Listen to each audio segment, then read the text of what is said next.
தமிழ்நாட்டுல fast and furious நடந்திருக்கா? இது எப்ப? ராமநாதபுரத்துல ஒரு செம்ம கார் ஸ்டண்ட் ஒன்று நடந்திருக்கு. இருக்கிற கடை எல்லாத்தையும் அடிச்சு உடைச்சி பயங்கரமான ஒரு ஸ்டண்ட் ஒன்று பண்ணிருக்காங்க.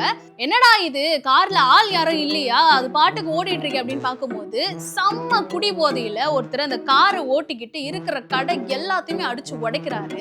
அங்க ஒரு காவலர் இருக்காரு, அவர் வந்து அந்த வீடியோ எடுத்துட்டு இருக்காருங்க. அதை தடுத்து நிறுத்தாம அந்த காட்சி அப்படியே வீடியோ எடுத்துட்டு வராரு. இருக்கிற மக்கள் எல்லாமே கத்துறாங்க, அழுறாங்க, இருக்கிற கடை எல்லாத்தையும் அடிச்சு உடைக்கிறாங்க. அந்த ஆளு யாரால இவ்வளவு நடந்திருக்கு? வேற யாரு?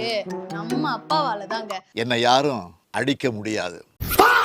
அப்பா கொடுப்பார்ல டானிக், வீரன். அந்த வீரன் பண்ற வேலை இதெல்லாம். இது போதைப் பொருள்ல வருமா இல்ல அதுவும் வராதா? போதைப் பொருள் பழக்கம் தமிழ்நாட்டுல அதிகமா இருக்கே அப்படின்னு சொன்னா நம்ம சுகாதாரத்துறை அமைச்சர் என்ன சொல்வாரு? அந்த போதைப் பொருள் நடமாட்டம் இல்லாத மாநிலமா ஆக்கியிருக்காங்க சொல்லிட்டு போயிடுவாரு. நம்ம அப்பா என்ன சொல்லுவாரு? தமிழகத்துல போதைப் பொருளே இல்ல அப்படின்ட்டு ஒரு பொய்ய ஒண்ணு சொல்லிட்டு போயிடுவாரு. ஆனா நாளுக்கு நாள் இந்த மாதிரி கார் ஸ்டண்ட் நடக்குது, குடிமகன்கள்லாம் மது போதையில ஜிம்னாஸ்டிக் பண்றாங்க, ரேப் நடக்குது, இந்த மாதிரி எல்லாமே நடந்துட்டு தான் இருக்கும். எவ்வளவுதான் நடந்தாலும் தமிழ்நாடு அமைதி பூங்கா தான், அப்படிதான் சொல்லுவோம். இதுதான் திமுகவோட ஆட்சி. இந்த அமைதி பூங்கா ஆட்சியை பத்தி நீங்க என்ன நினைக்கிறீங்க? அப்புறம் இந்த மறக்காம ஃபாஸ்ட் அண்ட் ஃபியூரியஸ் அதை பத்தி என்ன நினைக்கிறீங்கன்னு சொல்லிட்டு மறக்காம கமெண்ட் பண்ணிட்டு போயிடுங்க.